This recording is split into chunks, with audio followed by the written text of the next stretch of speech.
Why don't I read one chapter, and then Irene, maybe you can read the next chapter. I'm going to share my screen, and then Violet, you read the last chapter. How's that? Mhm. Okay. Ezekiel 33. The Lord's message came to me. Son of man. That just means, human being. Son of man, speak to your people and say to them, suppose I bring a sword against the land, and the people of the land take one man from their borders and make him their watchman. He sees the sword coming against the land, blows the trumpet, and warns the people. But there is one who hears the sound of the trumpet, yet does not heed the warning. Then the sword comes and sweeps him away.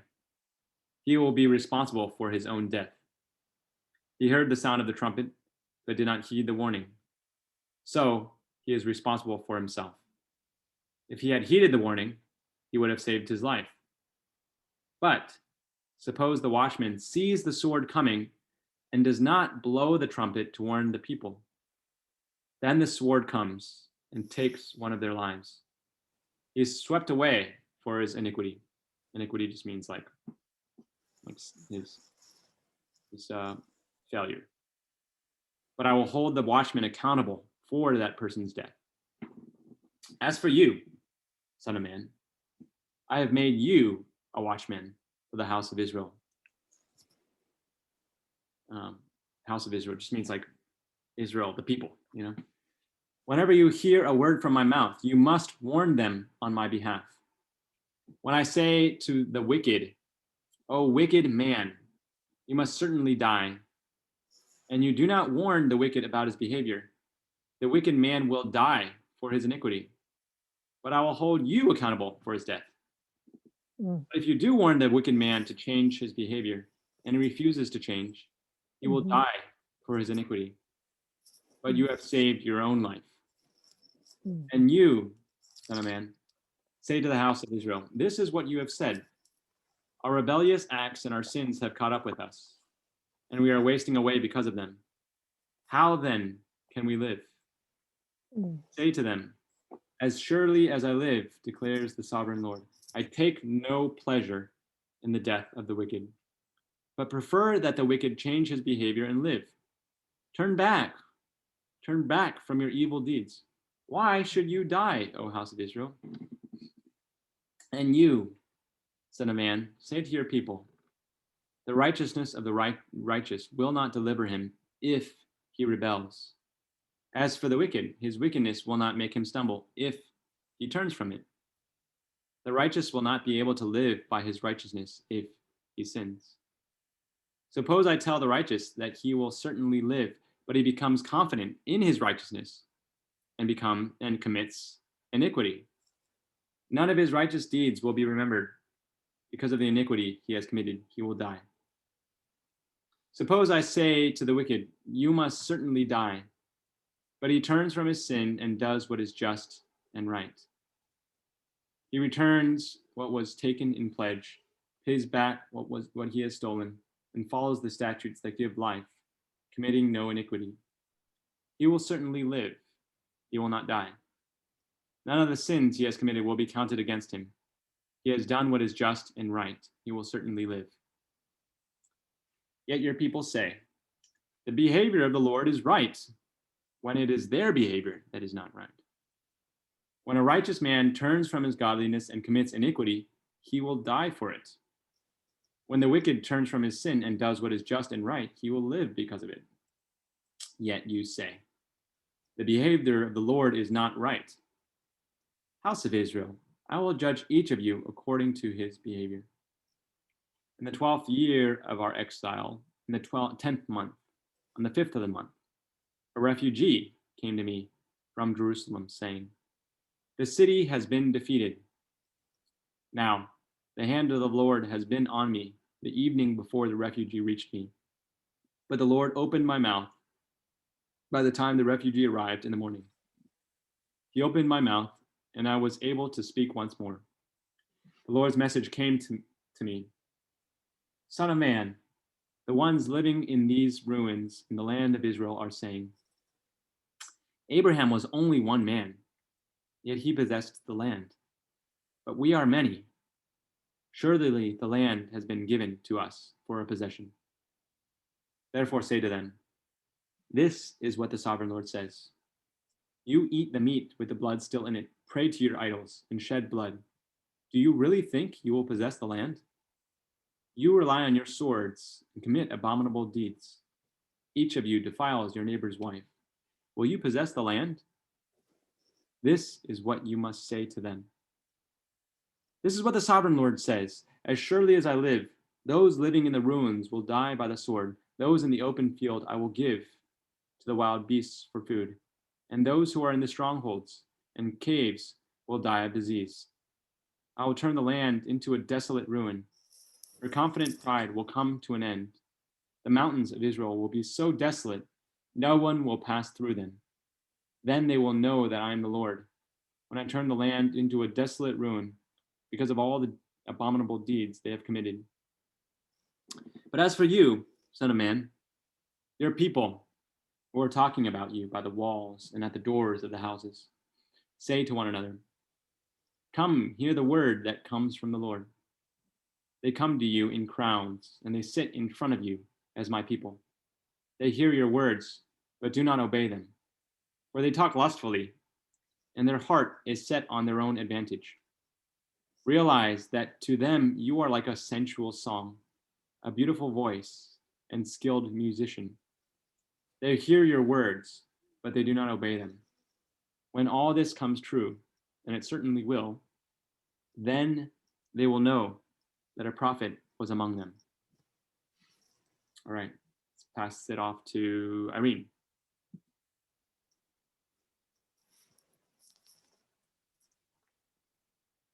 You ready, Irene? You gotta unmute yourself. Hello? Yep. There you go. Okay, sorry. I was having trouble hearing you too. Oh, really? Yeah. Wonder if it was my fault or yours. Okay. Can you see the passage here? I still have a little bit trouble hearing. Oh. Let's see. Okay, I see it. You got it? The Lord's message came to me, Son of man, prophecy against the shepherds of Israel. Prophecy and say to them, to the shepherds, this is what the sovereign Lord says. Woe to the shepherds of Israel who have been feeding themselves. Should not shepherds feed the flock? You eat the fat, you clothe yourself with wool, you slaughter the choice animals, but you do not feed the sheep. You have not strengthened the weak, healed the sick, bandaged the injured, brought back the strays, or sought the lost. But with force and harshness you have ruled over them. They were scattered because they had no shepherd, and they became food for every wild beast. My sheep wandered over all the mountains and on every high hill. My sheep were scattered over the entire face of the earth with no one looking or searching for them. Therefore, you shepherds, listen to the Lord's message.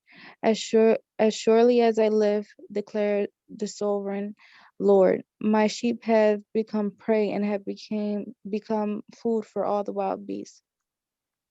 There was no shepherd, and my shepherds did not search for my flock, but fed themselves and did not feed my sheep.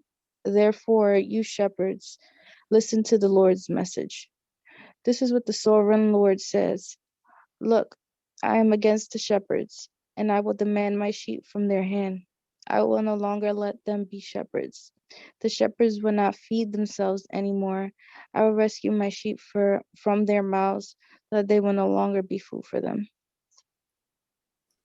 Oh, I'm still going.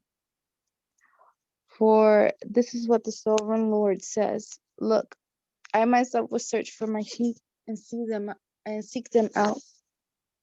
As a shepherd seeks out his flock when he is among his scattered sheep, so I will seek out my flock. I will rescue them from all the places where they have been scattered on a cloudy, dark day. I will bring them out from among the people and gather them from foreign countries.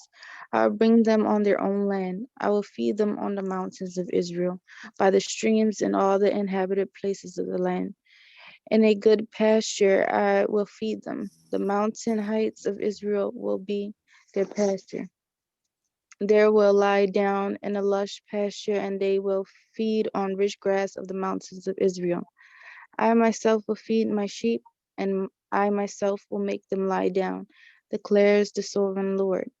I will seek the lost and bring them the strays. I will bandage the injured and strengthen the sick, but the fat and the strong I will destroy. I will feed them with judgment.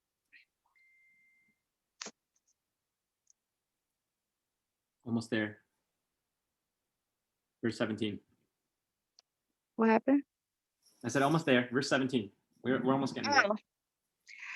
As for you, my shepherd, this is what the sovereign Lord says. Look, I am about to judge between one sheep and another, between rams and goats. It is not enough for you to feed on the good pasture that you must trample the rest of your pastures with your feet. When you drink clean water, must you muddy the rest of the water by trampling it with your feet? As for my sheep, they must eat what you trampled with your feet and drink what you muddied with your feet. Therefore, this is what the sovereign Lord says to them. Look, I myself will judge between the fat sheep and the lean sheep, because you push with your side and your shoulder, and thrust your horns at all the weak sheep until you scatter them abroad. I will save my sheep. They will no longer be prey. I will judge between one sheep and another.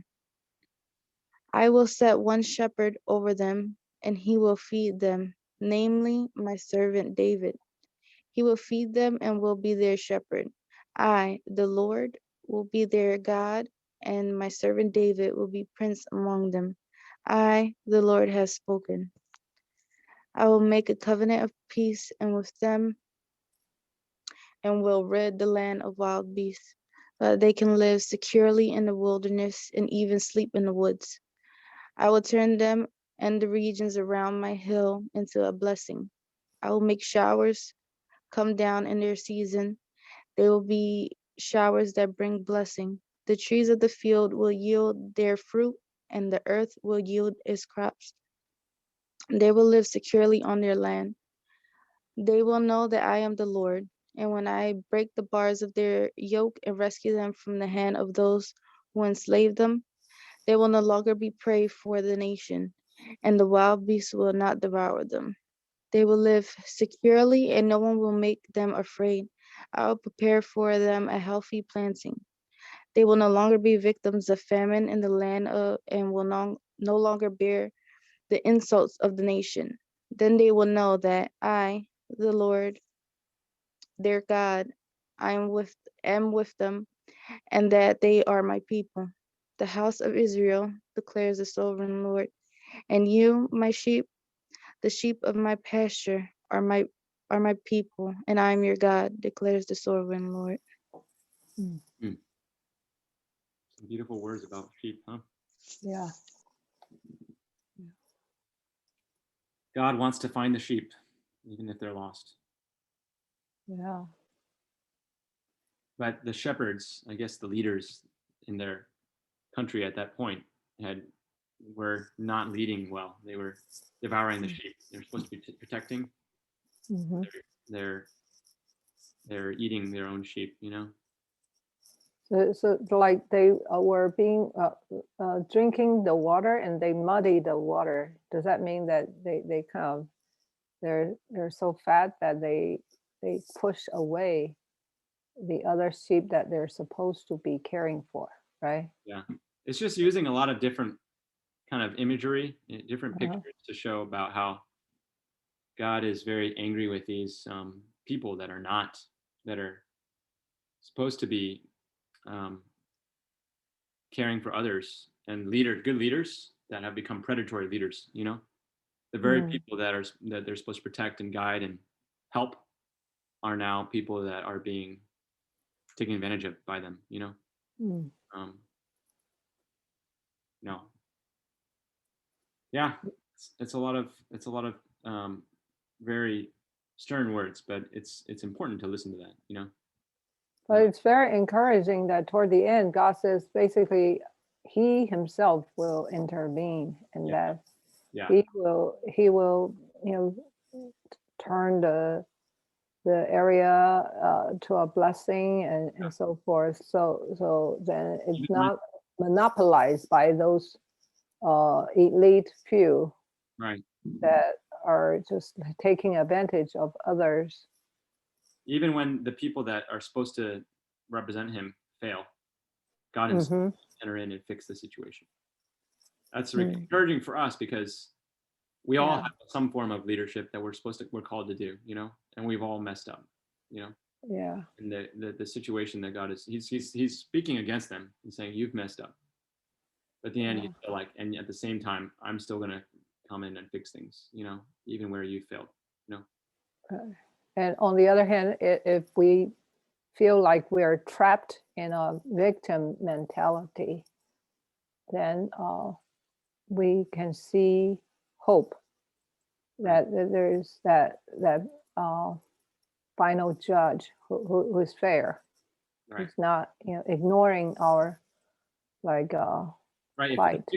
we're the victims, God, you hear this and know God is gonna vindicate you. God is gonna rescue you.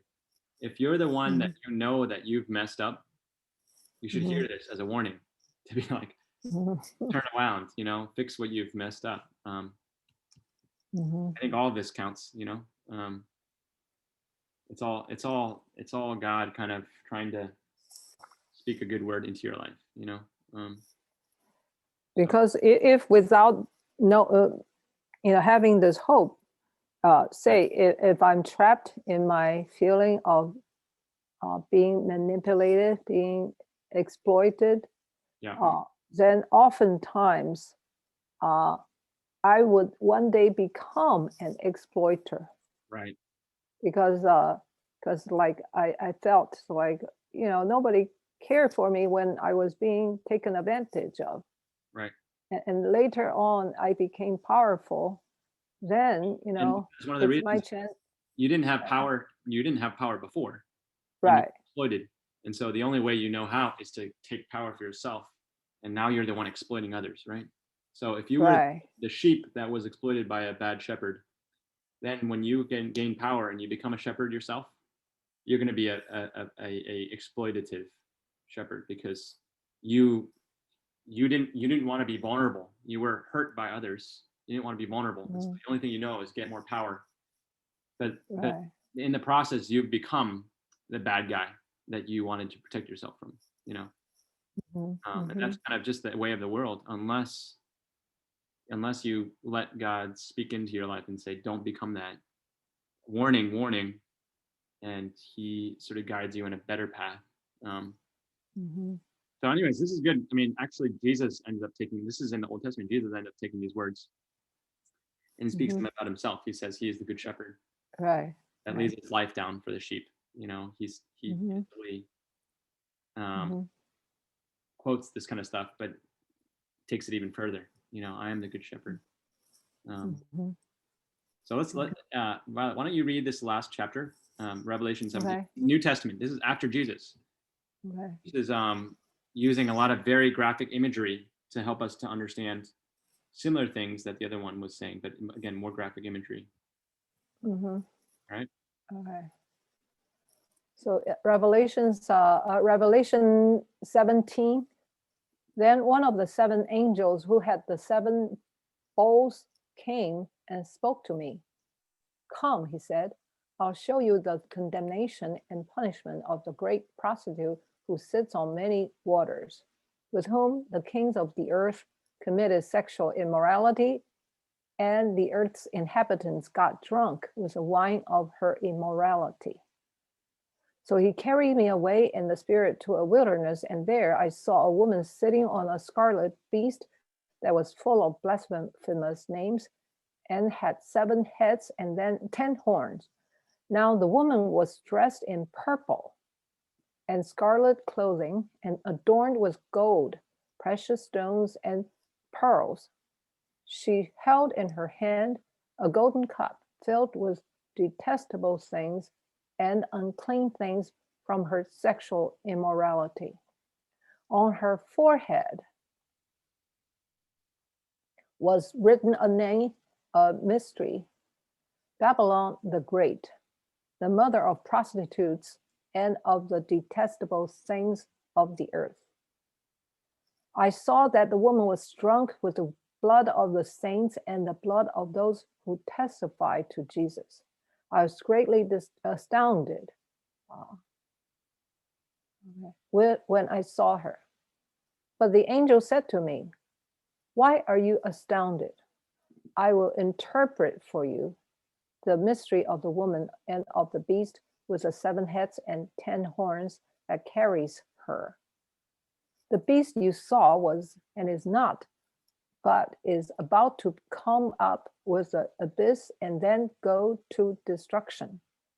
The inhabitants of the earth, all those whose names have not been written in the book of life since the foundation of the world, will be astounded when they see that the beast was and is not, but is to come. This requires a mind that has wisdom. The 7 heads are 7 mountains the woman sits on. They are often 7 kings. 5 have fallen. 1 is, and the other has not yet come. But whenever he does come, he must remain for only a brief time. The beast that was and is not and is himself an 8th king, and yet is one of the 7 and is going to destruction. Then 10 horns that you saw are 10 kings who have not yet received a kingdom, but will receive ruling authorities as kings with the beast for 1 hour. These kings have a single intent, and they will give their power and authority to the beast. They will make war with the Lamb, but the Lamb will conquer them because he is Lord of lords and King of kings, and those accompany the Lamb are the called, chosen, and faithful. Then the angel said to me, "The waters you saw, where the prostitute is seated, are peoples, multitudes, nations, and languages. The 10 horns that you saw and the beast, these will hate the prostitute and make her desolate and naked. They will consume her flesh and burn her up with fire. For God has put into their minds to carry out his purpose by making a decision to give their royal power to the beast until the words of God are fulfilled. As for the woman you saw, she's a great city that has sovereignty over the kings of the earth." All right. Mm. Kind of a crazy passage, right? It's kind of crazy. Yeah. Lots of weird words and images and like all over the place. But if there is one ruling image that describes the whole thing, trying to think about this woman who's kind of sexually loose, right? Is a picture of a city, Babylon. The city is a woman, is like a prostitute, and that woman is representing also in turn the city, and the city represents all the kingdoms and empires of the world, right? That oppress people, just oppressive empires. Think of how a lot of people would think of the U.S. You know, the U.S. as an American empire, how it's oppressed sort of Native Americans, oppressed Black people. You know, a lot of people would argue that oppressed, you know, Latinos too, right? In terms of immigration and some of that, right? But you know, that's debatable, and I'm not going to go into that stuff. But like any kingdom, that any empire, any system, right, that's oppressive, and this is just kind of describing some of those dynamics of oppressive empires and how they relate to Jesus. Okay, and Jesus, Jesus. This is just kind of describing their badness, but it doesn't really talk about yet about how Jesus kind of defeats their evil, right?